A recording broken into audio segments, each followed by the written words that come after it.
Good evening, everyone. I'm Ankit, and you're watching the Indian Express analysis on StudyIQ IAS English channel. Today is 7th of March, and we are going to discuss important articles that I have taken from our today's newspaper. Now, first, we'll be discussing the Prime Minister Bhartiya Janaushadhi Pariyojana.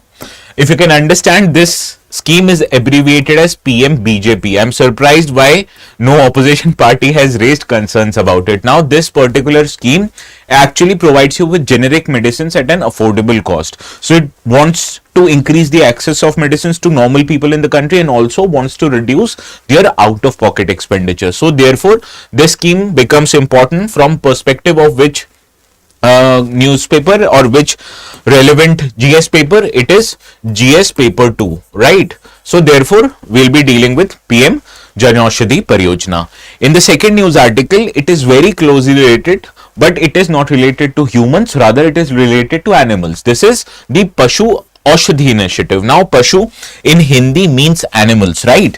Now, this initiative, it wants to provide medicine so that the people who own cattle or any kind of animals, they can treat their animals well and also depend on these animals to get productivity for their farming related activities, right?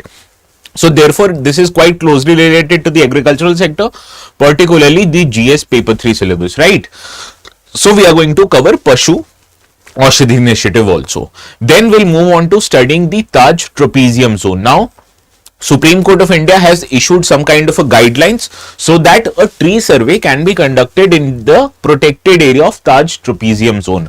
What is Taj Trapezium Zone? Which all districts come under this? We'll try to discuss in today's discussion about the Taj Trapezium Zone. Then we'll understand ISRO's semi-cryogenic engine. This semi-cryogenic engine has been developed by ISRO particularly to power its next generation launch vehicles like NGLV, and we'll try to discuss the cryogenic engine technology, how it uses material like liquid oxygen, liquid hydrogen and even liquid kerosene in order to provide high thrust for its rocket. So this cryogenic engine technology, now you can understand, is an altogether an indigenous technology, and therefore it becomes important from our prelims perspective as well, because there were questions before in the UPSC exam on PSLV, GSLV, and GSLV rocket of ISRO is powered by this cryogenic engine, and new semi-cryogenic engine becomes important to deal with the shortcomings of the existing cryogenic engine. Okay, so this article is important from GS paper 3 syllabus, particularly with development of science and tech, whereas this Taj Trapezium Zone also important from GS paper 3 perspective, but with relation to environment syllabus. Okay, then we'll be understanding the risks of quantum technology. Now, this risk was highlighted by a Niti Aayog study, and it says that although with development of quantum technology, the computing power, it is expected to increase, but this increase in computing power also poses many kind of economic and national security risk. So we'll try to understand in brief what is this quantum technology, how it is better than the normal computers that exist today, and how this can pose a threat to different kind of securities in India. This again is an important part of science and tech syllabus, therefore the relevant part or the relevant paper becomes GS paper 3. And in the end, we'll be studying about the proxy representation in panchayats, which in Hindi is known as Sarpanch Pati syndrome. All of you must have seen the TV series, or sorry, the web series Panchayat. In that, the elected official or the elected sarpanch of that village is a woman. However, day-to-day functioning of that village is taken care of by her husband, who was the former pradhan of that village. So this is actually what is the Sarpanch Pati syndrome, that instead of the elected women, the power is discharged by their relatives, most likely their husbands, and how it undermines the women's representation in our politics, that will be the subject of our today's discussion in this last article, and this becomes a part of GS paper 2, particularly relevant to the Panchayati Raj institutions and the issue of democratic decentralization. Now, Augustine, Lydia, Shushmita, Narsimha, Deepak, F. Ayush, Kaizen, Baga Spinks, I guess your name is Jatin, right? Amar, Niranjan, Sejal, all of you, good evening. Namaste to Deepak. Hi to Amar. I hope I've covered everything. Now, as usual, you can understand the notes of the syllabus for this session will be available on my Telegram channel, ATS Live. So you can either search the words ATS Live on the top right hand corner of your app, and also you have an option to scan this QR code, which will take you directly to my Telegram channel. Yes, Manju Devi in the Panchayat web series, she was the Pradhan, but her day-to-day power was discharged by her husband, Brij Bhushan Dubey. Remember this example, right? So this is a most appropriate example of how Sarpanch Pati syndrome exists in our Panchayati Raj institution. Now, before moving forward with our today's discussion, let us solve this yesterday's question with reference to gum arabic. Consider the following statement. It is derived from sap of certain acacia species and is primarily produced in the Sahel region, with Sudan being the largest exporter. Is this session useful for banking exams? Rutuja Gaikwad, yes, these are actually banking exams, ask you a lot of the current affairs, so we cover current affairs. Naturally, this becomes important from banking. Anyone with this correct answer, please let me know in the comments.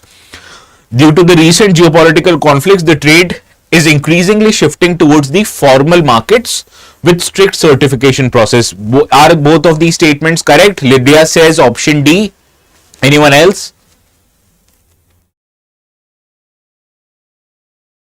Well, second statement is incorrect. Due to the recent geopolitical conflicts, the trade have shifted to neighboring countries. These are informal markets with a very less certification process, right, or very liberal certification process. So second statement becomes incorrect. First is right. It is derived from sap of certain acacia species and it is primarily produced in Sudan. So I guess you don't revise your class notes. Okay, so first statement is correct, second is not. We have to identify correct statement. Therefore option A becomes right answer. Well, Lydia, Baga, both of you are incorrect. Deepak, if you do not attend the class, you should always watch the video later on. Sejal, option B, nahi, option A is right because first statement is correct. Well, this is the question that we are going to take up today. Right, this question is about reservation of seats for women in Panchayati Raj institutions and the need to secure their active participation in the grassroots level. However, the issue of proxy representation continues to undermine this objective. So this question sets, or this three lines sets the tone of the question, and in this tone you have to discuss the issues in effective women participation in panchayats and suggest measures to empower women leaders to exercise their legal authority. And the most challenging aspect of this question, you know what is this? It is actually that you have to write the answer in just 150 words because you will have plenty of material. So the inherent skill of you will be gauged on the fact of whether or not you will be able to write a good answer in just 150 words, right?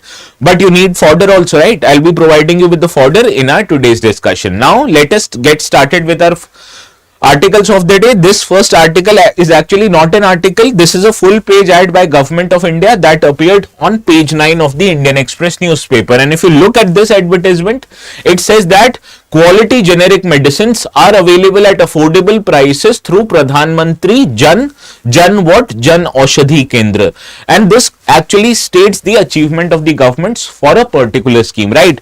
But the question is why this full page ad has appeared in today's newspaper and why not yesterday or why not tomorrow? There must be some reason, right? And the reason is that March 7th, which is today, is celebrated as Jan Aushadhi Divas. And the Jan Aushadhi Divas, the intention of celebrating this day is to raise awareness about the scheme and promote the use of generic medicines. Now, what are generic medicines? Now, these are normal medicines. You understand, whenever a private company, they develop a medicine, so they patent the technology so that no one else can manufacture the same medicine using the same formula the original manufacturer is making. So these are patented medicine. Now after the patent period ends, it actually becomes available to all. That means using that technology, other companies can also manufacture medicines at a much cheaper cost, and those medicines are called as generic medicines. Now you understand, whenever you go to hospital or to a doctor and you get treated, doctor writes you certain medicines, right? But when you go to buy those medicines in the pharmaceutical shops, you find that the cost of these medicines are very high. But imagine if you're a poor person, so that cost might be quite prohibitive. So therefore the government wanted to supply people these cheaper generic medicines and also increase the awareness about this scheme. And which scheme we are talking about? It is the Prime Minister Bhartiya Janaushadhi Pariyojana, right? It is abbreviated as PMBJP. I am surprised no opposition leader has raised this issue. Right. So not just aspirants but also opposition members of our Indian politics, they should also watch these sessions for better awareness. Okay. Now let us talk about this आपका video pause हो रहा है बार बार. Video is clear Amar. I guess from my side internet is very good. It shows 3000 kbps. No, sorry, 3000 mbps. Okay, now let us understand about Pradhan Mantri Bhartiya Janaushadhi Pariyojana. Now this Pariyojana or scheme, it is actually a campaign to provide quality medicines at affordable prices to the masses, making it essential healthcare which is accessible to all citizens. Now this scheme was launched by Department of Pharmaceuticals, and this does not come under the Ministry of Health Affairs. It comes under the Ministry of Chemicals and Fertilizers, so please remember that. And this scheme is launched in collaboration with Central Pharmaceutical Public Sector Undertakings. Okay, and the objective of the scheme is to ensure access to quality medicines to all sections, particularly to the most vulnerable section, women, weaker sections of the population, economically weaker sections, etc., and cause awareness about the effectiveness of generic medicine, and also encourage doctors not to prescribe high cost medicines, rather prescribe generic medicines, because it will go easy on your pocket. So this is the intention of this scheme, right?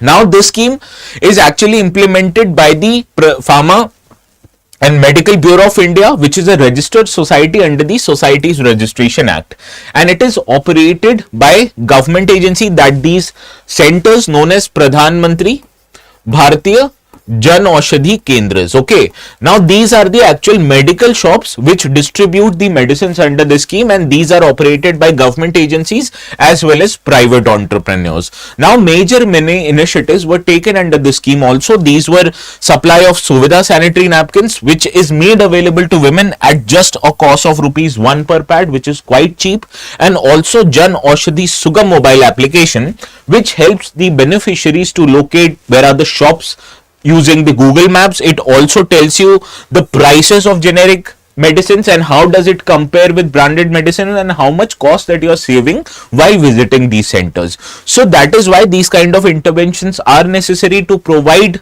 certain products at a cheaper rate, and also increase the awareness about how cost effective these medicines are, right? But do not get mistaken, these medicines are not at all of bad quality. These are as good as the medicines available in the private pharmaceutical shops. Okay, now what are the features of this particular scheme? Let us try to understand this. Okay, now prices of Janaushadhi medicines, these are generally 50 to 80% less, right? So for example, your pharmaceutical bill at a private center will be ₹100, and you'll only be required to pay about 20 to 30 rupees whenever you visit to buy same medicines in these kind of centers. Okay, and the medicines which are procured under this scheme are done under who are manufactured at WHO GMP certified manufacturers. So you can also understand the quality of the medicines are also ensured under this scheme. Also an incentive is provided up to ₹20,000 per month to the centers, which can account for maximum of 20% of the monthly purchases made by those centers, and it is subjected to stocking mandate. And also in many centers which are established in northeastern part of the country, Himalayan areas, island territories, and also backward areas which are categorized as backward by Niti Aayog, in those areas the one time initiative of or incentive of ₹2 lakh is also provided per center, so that women, ex-servicemen, people with disabilities, members of scheduled caste and scheduled tribe, they can actually set up these shops. So understood the benefits which are available under the scheme. Okay, now let's see if you can solve this question. All of you got the first question, that was the practice question, incorrect. Please make sure to get this one correct. Namaskar Doraemon. Now consider the following statements regarding Pradhan Mantri Bhartiya Janaushadhi Pariyojana. It aims to provide quality generic medicines at affordable prices to all, especially the poor and privileges. This is correct. Now the scheme, it is implemented by Ministry of Health and Family Welfare. Is second statement correct? And what about third statement?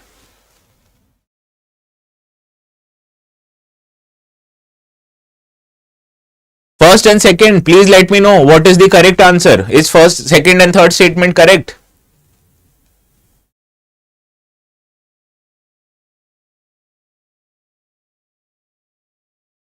Option C. All of you got incorrect.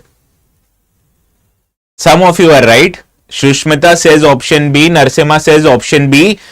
Second and third incorrect. Amar says second and third incorrect. Anubhav second incorrect, second wrong. Yes, second is definitely wrong, right? I told you this scheme is implemented by Ministry of Chemicals and Fertilizers. So second is incorrect.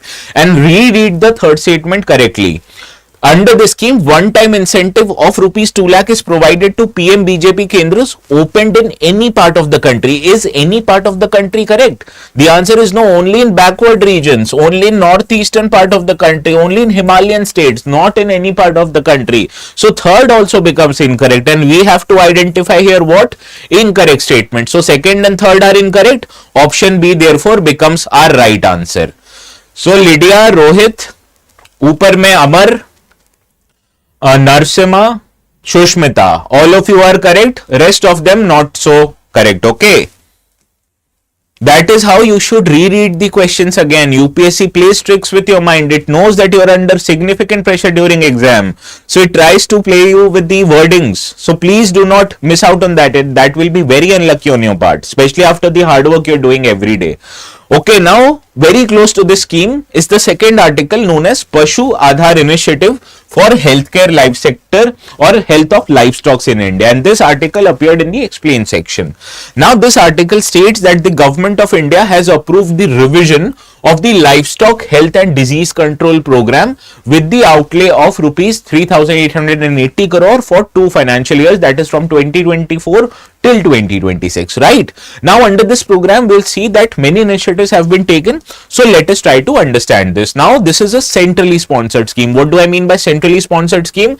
That the funding is shared between central government and the state government. Okay, so state government or central government, they do not exclusively provide funding, rather they both pitch in with the funding. That is why it is a centrally sponsored scheme, and it is aimed to improve livestock health through vaccination, through disease control, through veterinary infrastructure enhancement, right? Now the diseases which are covered under this scheme are foot and mouth disease, lumpy skin disease, which was in news few years back, anthrax, rabies and other livestock diseases. Okay, now let us move to the components of this scheme. Now the components, first of all, it includes National Animal Disease Control Program. It targets disease like foot and mouth disease, brucellosis, and the goal is to achieve 100% vaccination coverage for cattle, buffalo, sheep, goats and pigs. And the eradication of foot and mouth disease and brucellosis is to be achieved by the year 2030, that is 5 years from now. Now critical animal disease control program, it targets certain kind of disease like PPR and classical swine fever through 100% vaccination coverage. Okay, so please remember the kind of diseases which are covered under National Animal Diseases Control Program, these are different, and critical animal disease control program, these are different. Critical animal disease control deals with PPR as well as the classical swine fever. This one deals with foot and mouth disease and brucellosis. Okay, please remember this. Now also mobile veterinary units will be set up. Why do you need mobile veterinary units? Suppose if you have a cow and that cow gets ill, will it be so easy for you to transport your cow to the healthcare center or to a veterinary hospital? No, right? So that you need the care to reach to you, and for that mobile veterinary units will play a key role, so that it will ensure doorstep veterinary care through customized vehicles which will have the facility to diagnose and also to treat your animals.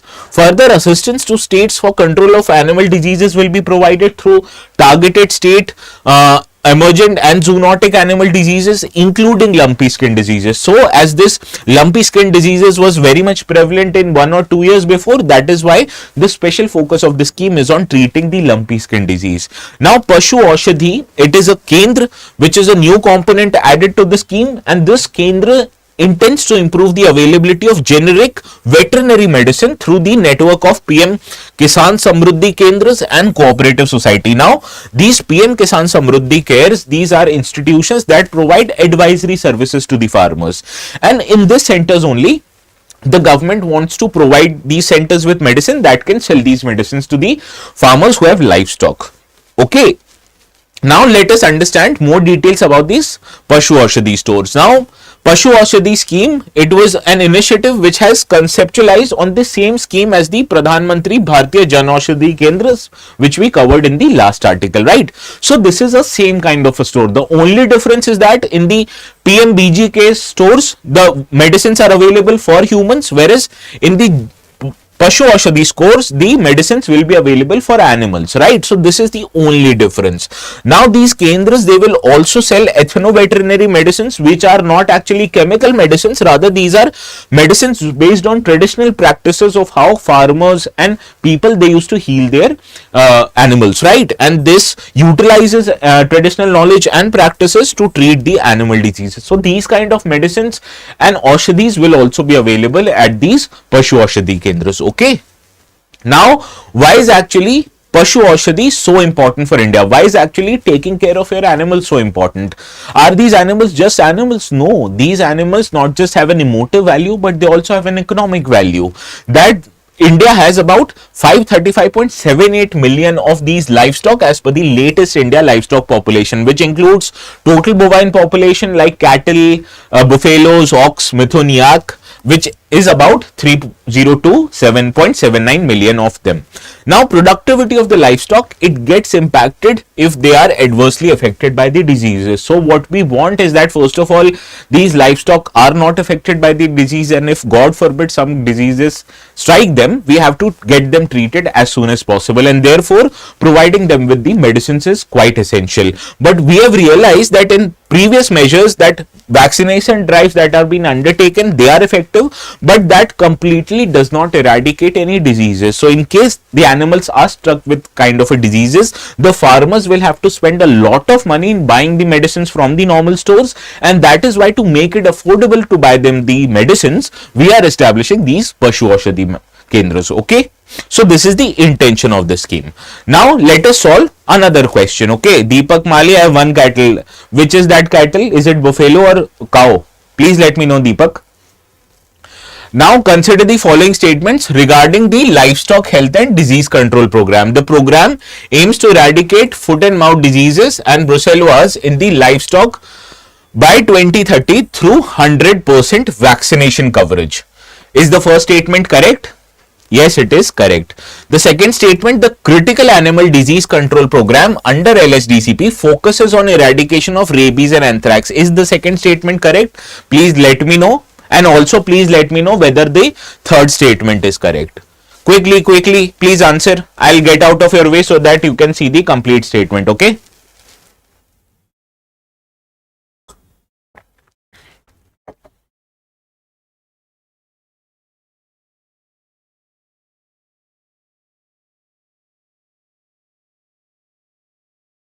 Yashi says C, Ayush says C, Sarang says A, Shushmita says no sir. No sir kya? No sir Shushmita. Anubhav says incorrect. Which one incorrect? FTY says third one correct. Bhagas Pink says C. Bhagas Pink C बोल के delete कर दिया. FTY says third correct, second wrong. Lydia says C, Narsimha says C, Shushmita says A. Anubhav incorrect. कौन सा incorrect Anubhav? A I guess sir. Well, yes, those of you who have guessed A is correct. Second is directly incorrect, right? Critical Animal Disease Program does not deal with rabies and anthrax. Pashu Aushadhi Initiative, it aims to improve the availability of generic veterinary medicine through Pradhan Mantri Bhartiya Janaushadhi Kendra. Is it Pradhan Mantri Bhartiya Janaushadhi Kendra? No. This is Pashu Aushadhi Kendra, okay? Okay, this is the earlier scheme was having the name of Pradhan Mantri Bhartiya Janaushadhi Kendras. Okay, so third statement incorrect, second incorrect, first one is right. We have to identify correct statement, therefore option A becomes correct. Remember how UPSC plays with your mind? This is how it plays with your mind. So please, for the love of God, do not get this incorrect when you are appearing in the prelims.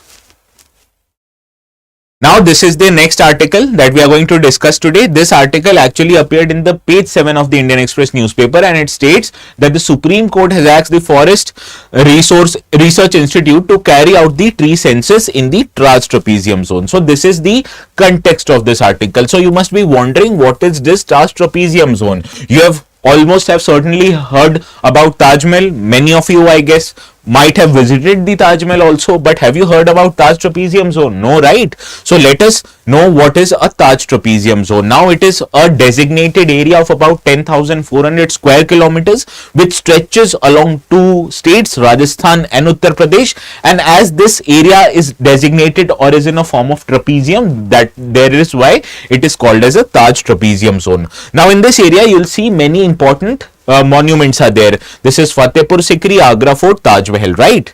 Now let us discuss some facts about Taj Trapezium Zone. As I told you, this is a defined area of about 10,400 square kilometers in and around the Taj Mahal, and the intention of setting up of this zone is to protect the monument from pollution, right?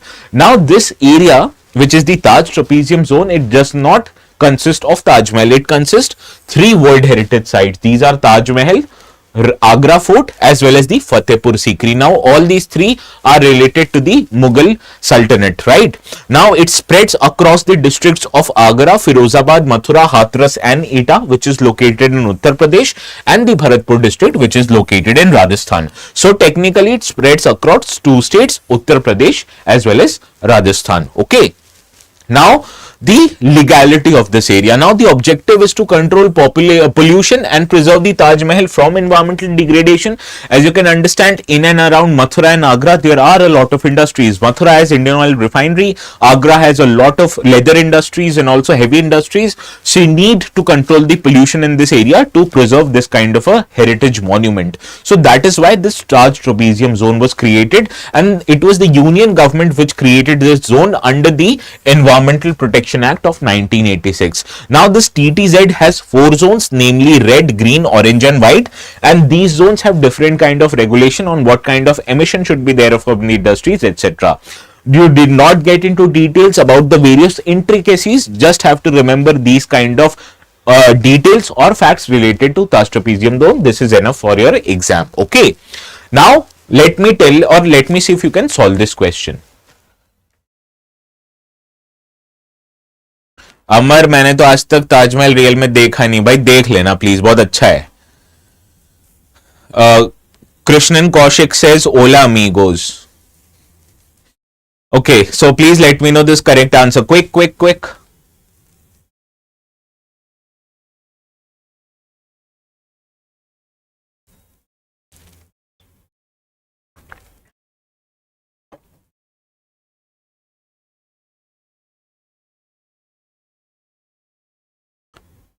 Sarang says option B.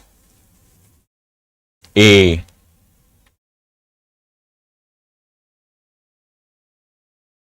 जल्दी बताओ भाई.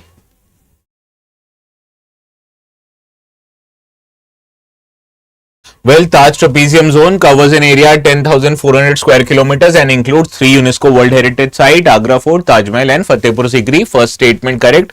The TTZ extends across districts in Uttar Pradesh and Madhya Pradesh. This is not Madhya Pradesh, it is Rajasthan. Now the Taj Trapezium Zone Pollution Prevention and Control Authority was established under the Air Prevention and Pollution Control Act. This is incorrect. It was established under Environment Protection Act 1986. So second and third becomes incorrect. We have to identify what incorrect statement. So option C becomes the right answer. Deepak, नहीं सही हो, फिर से देख लो. Pawan, you are correct. यार delete क्यों करते हो गलत क्वेश्चन? गलत हो गया तो क्या एग्जाम थोड़ी है? मैं पेनलाइज नेगेटिव मार्क्स से थोड़ी कर रहा हूं. So please don't do that. Do not worry if you get it wrong. The purpose of us attending our session is to rectify all our mistakes. So even if you make mistakes, do not get afraid. Just remember where you made the mistakes and make sure to mark the correct answer. Now, I'm sure many of you students who are new to the preparation, they face difficulties in understanding the key concepts of the exam, and it is quite natural. Not any one of you would be expected to know everything from the day one, right? But we need our help, right, in order to qualify this tough exam, and for that Sampoorn is your answer. Sampoorn, if you translate it into English, it means roughly as complete, right? And why we are calling it as a complete course because it provides you everything that is necessary for you to clarify and qualify this exam. You will be provided with study material, you will be provided with classes for all the subjects, you will be provided with test series for both prelims and mains with 24/7 mentorship support so that you can get your doubts addressed at any point of time, right? Now these benefits are available for the courses under foundation batch, under the Sampoorn batch. Now suppose if you're not comfortable in Hindi, right?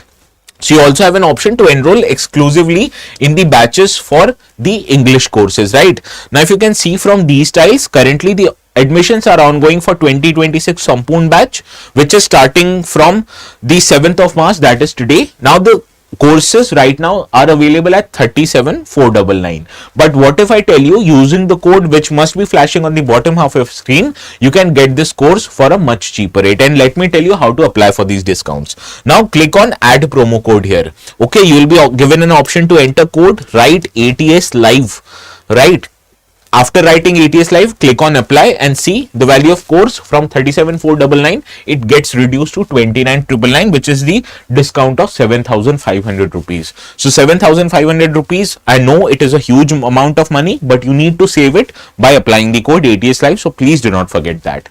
Now let us move with our today's discussion with this next article. This next article appeared in the page 12th of the Indian Express newspaper, and it talks about that the ISRO has conducted a crucial test for semi-cryogenic engine, which is key to its future launches. Now, what is the cryogenic engine or what is the semi-cryogenic engine? You must be wondering, okay? But do not worry, I'll tell you everything today. Now, the ISRO, it recently conducted a test of its semi-cryogenic engine known as SE 2000. And it has gone a step closer to finalizing the crucial cryogenic stage where it empowers the booster chase of the rockets. Now scientifically, this test is known as power head test article, which is the first of the hardware tests required to develop a cryogenic engine. Now whenever you test a new engine, you understand the engine is not just made up of one component. You need many components, and these components need to function together and well so as that to engine to fire. But you can't just send a new engine into a rocket which is going to the space. You need to test it first so that any mistakes that you might have made must be rectified at the earliest. So that is why these kind of tests are very necessary in order to understand the shortcomings and also the capabilities of the engine, right? So you will be hearing a lot about the news where ISRO tests new technology. Similarly, when we expect students to test their knowledge in the mock test so that when they go to the prelims, all of their mistakes are rectified and they are able to perform their best. Similarly, ISRO also tests engines. Now, what is a propulsion system? Now, engine or a rocket, it is powered or it is taking payloads from the earth into space, right? So it needs something that will provide it, the rocket, with the necessary energy, and that is called as a propulsion system. So this propulsion system, in a very simple English you can understand, this gives the rocket the muscle power to lift off the loads from the earth and take it to the outer space. Now the selection of an appropriate propulsion system, it is based on many different factors on how much power we require, so that if the load is huge, it can take the load away from the gravitational forces of the earth, and also what is the core competency of the rocket. Suppose if the rocket is intended to deliver the payload into the low earth orbit, we require lesser amount of fuel and lesser amount of power. But what if that rocket is taking some of the components to moon, right? So the distance is huge, so you need large amount of fuel, and all of this decision goes into deciding what kind of a propulsion system we want. Now the best kind of propulsion system, these are known as cryogenic engines, and these cryogenic engines, these are developed based on cryogenic technology. Now cryogenic technology, it uses materials at a very low temperature, because at a very low temperatures, materials, they behave quite differently, and the most common gases which are used to power these cryogenic engines are liquid hydrogen, liquid oxygen, and even liquid nitrogen and helium.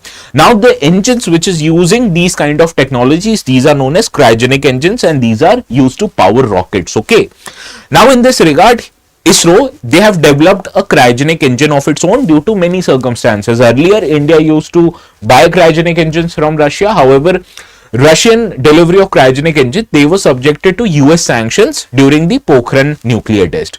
So because of this inhibition, ISRO had no other option but to deliver or develop its own cryogenic engine, which is now a self-sufficient and a completely indigenous engine. Now ISRO's engine, it is powered by liquid hydrogen and liquid oxygen. Now you must be wondering, these hydrogen and oxygen, these are gases at room temperature, right? So how do they become liquid? That's because we store them at extremely low temperatures, that is minus 253 degrees centigrades for hydrogen and minus 183 degrees centigrades for oxygen. And at these lower temperatures, they exist in their liquid form. And when these two, hydrogen and oxygen, act together, they give us the engine, the power, right? Now the advantages of using such kind of a cryogenic engines are many. First of all, that the fuel that we are using, they have a high energy density, which means for lesser amount of fuel, you will be getting higher power as compared to other fuels. Also, they'll be having higher fuel efficiency, which means that the amount of distance that this fuel will take you will be much higher as compared to the other fuel. And also they'll have a high specific impulse. What is a high specific impulse? It is that more thrust is provided per kilogram of these fuel as compared to other fuel. So because of these three advantages, many space agencies, including ISRO, they use the cryogenic engine. Now these are also throttleable in nature, right? How many of you drive motorcycles and car, right? So there is a throttle or there's a accelerator in the car. So as much as you push the accelerator, the car or the bike goes faster. Okay. So similarly, these cryogenic engines also have the ability to be throttable, that as soon as you increase or decrease the throttle, the rocket goes faster or slower, which makes it quite maneuverable and more good to handle and have a control over it, right? So therefore it ensures precise control of the rocket during different stages of its flight, and this is only because it is throttleable in nature. So these are the advantages that is provided by the cryogenic engine. Now what is semi-cryogenic engine? Now cryogenic engine, as I told you, it uses liquid oxygen and liquid hydrogen, but to store this liquid hydrogen specifically at minus 253 degrees centigrade, it is quite difficult, and also hydrogen is quite inflammable, right? So therefore the cost and the risks of storing these kind of liquid gases is very high. So to deal with this kind of shortcomings, the ISRO is coming up with a semi-cryogenic engine which uses liquid oxygen, but instead of liquid hydrogen, it uses the kerosene, right? And kerosene is readily storable as compared to liquid hydrogen, and therefore this combination, it offers you many kind of an advantage of a cryogenic engine, while on the other hand it also ensures that it has the high density impulse while ensuring that it is less toxic with respect to storage and also cost effective in nature. So this is the reason why ISRO is now developing semi-cryogenic engine for its future rockets, that instead of cryogenic engines, in some cases it can use semi-cryogenic engine. Saujanya, good evening. You joined quite late.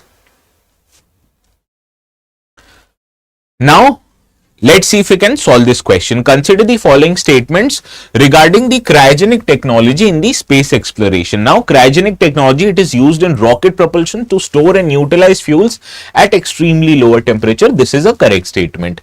Now, it enables the use of lighter fuels like liquid hydrogen and oxygen, which offer higher specific impulse. What is higher specific impulse? That is high throttle or more thrust per kilogram of fuel, that is the higher specific impulse. So this is indeed the quality of cryogenic engine. Now cryogenic engine are commonly used in the first stage of rockets for launching payloads into orbit. Is the third statement correct? Can anyone let me know? Batao, is cryogenic engine used in the first stage? Narsimha, Sarang, both of you say A, but why A? Why is third incorrect? Can anyone let me know?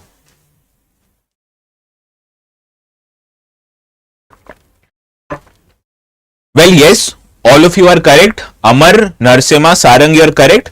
Cryogenic engine is used in last stage of the rockets, right? Not in the first stage. Last stage is when the rocket is very little and it is used to navigate the payload out in the outer space. Correct. So third statement becomes incorrect. First and second is right. We have to identify correct. So A becomes correct. Now moving to the next article. This article talks about that Niti Aayog, it has flagged national security risk with quantum technology. So in that regard, we have to first understand what is quantum technology. Okay, then only we can understand how does it pose risk.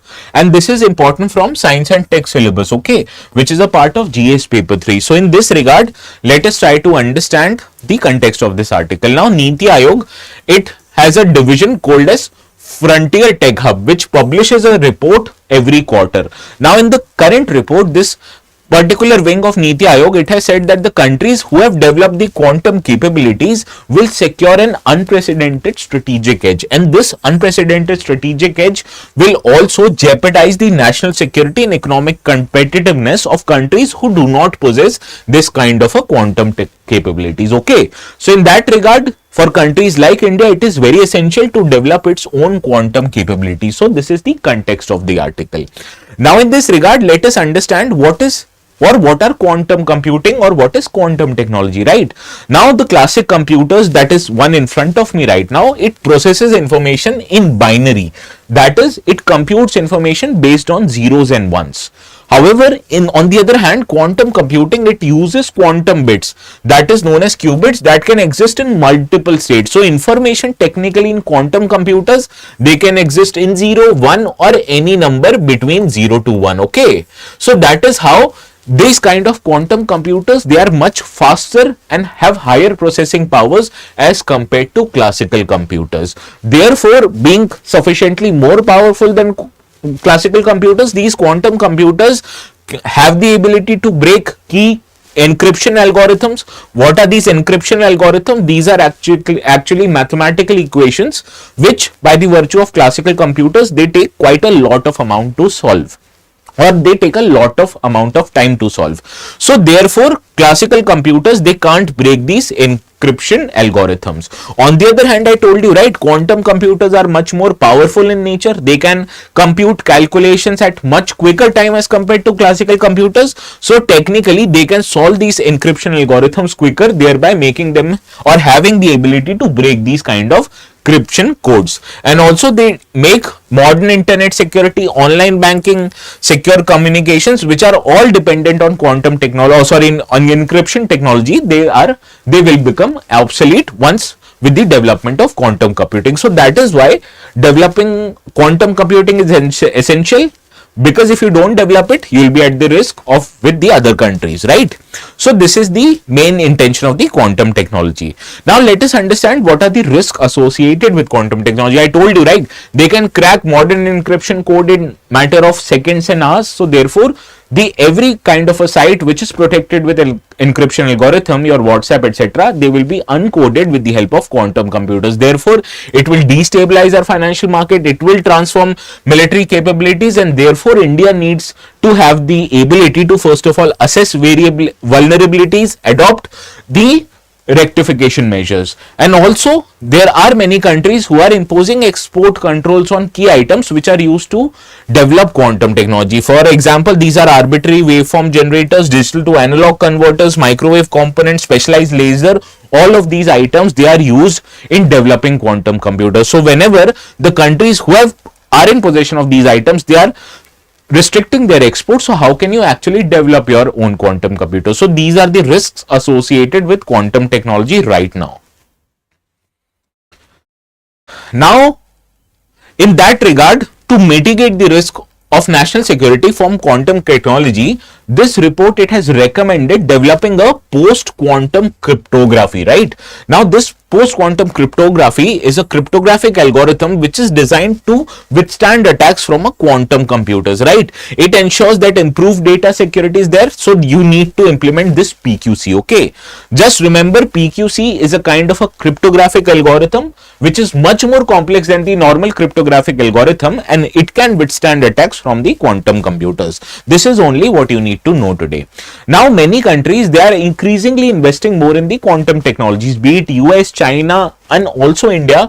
They are investing in the quantum technology. That is, for India, it has brought a national quantum mission which was launched in the year 2030, and the budget of this mission is $750 million, whereas China has invested $15 billion, US has invested $5 billion. So you can see the contrast in between these countries and India, how much small it has made an investment.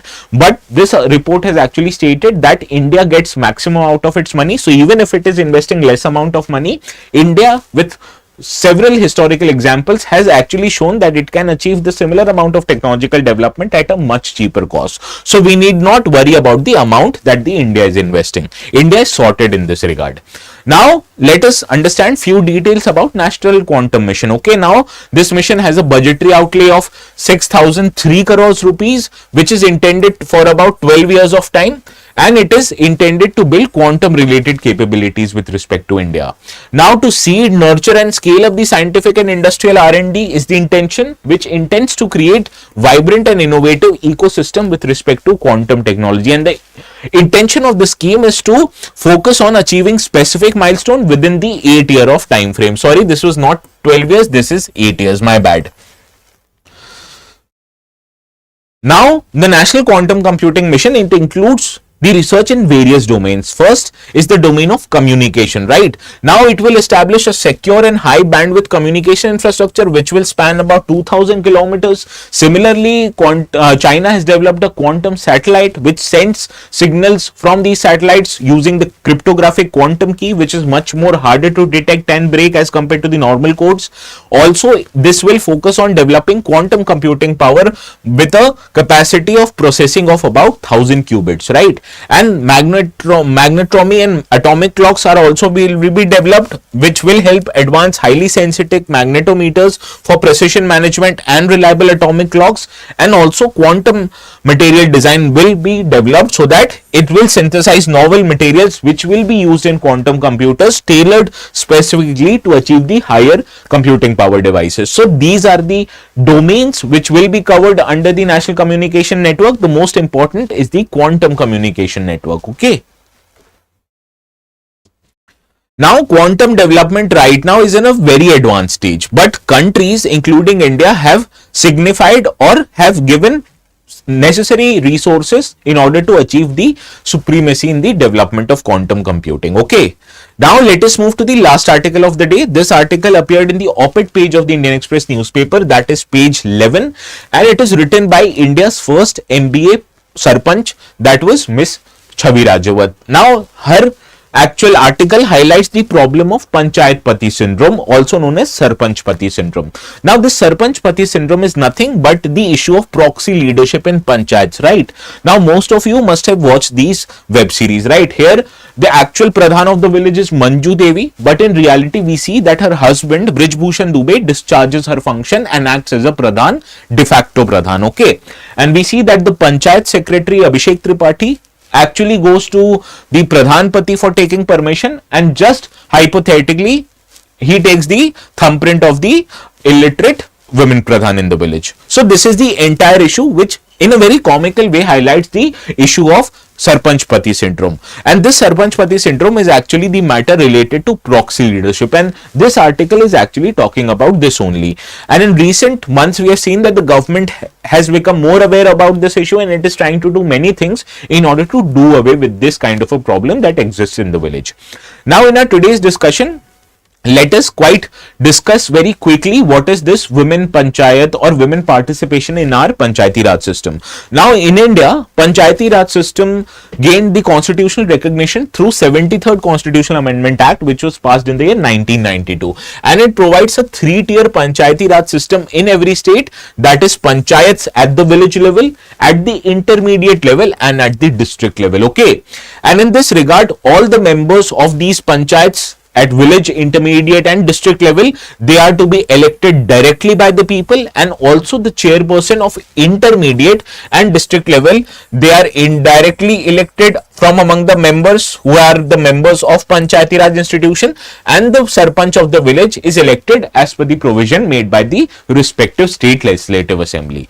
Now in addition to the members, this act also provides for the reservation of not less than 1/3 of the total number of seats for women in these kind of institution. Not just the members, but also 1/3 amount of seats for chairpersons of these respective institutions will also be reserved for women in the the area. So this is how this kind of an act provides for reservation of women for minimum 33% of the seats. Okay, but in reality we have seen that 21 states and union territories, they have provided for reservation for about 50% of the seats for women. So in reality you'll see that most of the states are providing reservation over and above 33%, that is about 53%, and the act, it mandates that minimum you have to provide 1/3 of reservation. Okay, so this is what the very basics of about the women participation in Panchayati Raj system.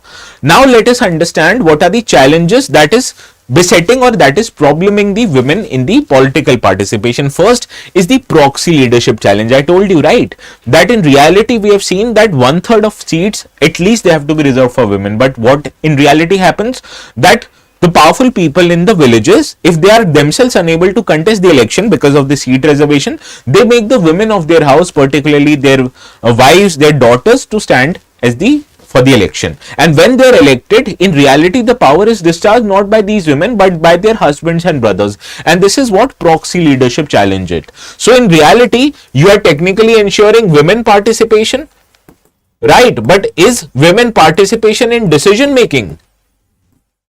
Or is women participation in decision making increases? The answer is actually not. So therefore proxy leadership is a big challenge. Also what we have seen that women in general, they lack form of education and training because there is no minimum qualification which is required. So even if there is a illiterate woman who can't read and write, she can also be elected as the sarpanch of the village. So therefore they lack even the basic amount of education and training, and when they lack basic amount of education and training, they naturally have to depend on anyone. They can have to depend on their family members, they have to depend on panchayat officials, and therefore even if they participate in political processes, their impact on the politics are quite low. Also, we have seen that the role of government officials, what you have seen in the web series of Panchayat, that the government official, that is the Sachiv of the Panchayat, he does not go to the original Pradhan for day-to-day decision making, rather he depends on her husband. So therefore in many cases when the women, they do not have required amount of education level, even the government officials, they undermine their power. Okay, so this is one of the key problems also. Also, women in general have a very low and undignified remuneration, that in state of Rajasthan, women are provided just 4,000 rupees per month as the remuneration for their job, which in today's world is very low amount, right? So because of all these factors, first of all, many women do not want to participate, and whenever they are forced to participate, the decision making rests not with them, but with the male members of their family and with the government official. So this is the challenge that pertains to the participation of women. Now, how to address this challenge? You must be wondering, okay, so in that regard, first and foremost is the need to capacity build and train the women. First of all, you have to provide them with the necessary training, you have to provide with the necessary knowledge for governance, then only she'll be able to work properly. Okay, now also you have to extend support of technology and mobility to them. You have to provide them with official mobile phones so that she can communicate. You have to provide them with necessary transport so that she can visit on various locations of the village and not has to depend on family members. You need stronger institutional mechanism. First of all, you need a whistleblower mechanism that will help government understand if any family member of if any male member is making the decisions on the women behalf. You need WhatsApp group so that the government official also help the women representatives in their day-to-day functioning. You need the role of inclusive male leadership, that is the elders of the villages, especially those who are educated, they can be utilized in order to give advices to the women members, right? Ultimately the decision should be resting with the women authority or the elected women personnel, but she should be aided and advised by the elders of the villages, right? So therefore you need actually the role of male leadership, but that should be in a supporting role, not in a decision making role. Okay, also you have to understand that the women, with historical examples, you have seen that women, when they become the heads of the panchayats at different level, they take good care of the women related problems, they take good care of housing related problems, they take good care of child related problems. So all of these problems which are quite prominent in our villages, they are taken care of quite well by the women in general. So we have historical examples that when given adequate power and responsibility, women can actually prove to be a very good administrator. So this is how you can actually improve women participation in our politics. So this is all for our today's discussion. Please make sure to write the answers to this practice question. The biggest challenge is to keep that below the 150 word limit. Okay. So this is the question. Please write the answer, submit it in the group ATS Live. I'll be evaluating the answers that are submitted before the 8 p.m. and this is your practice question for the day. So please let me know the answers into the comment section, and also if you still haven't liked the video, please do not forget to give us a thumbs up by liking this video, and also after this video end, please let me know in the comments whether you like this session or not. Okay, so I'll be taking your permission now to take the leave. I'll be appearing tomorrow again at 4 p.m. So until tomorrow, please read, please analyze, and more importantly, keep writing your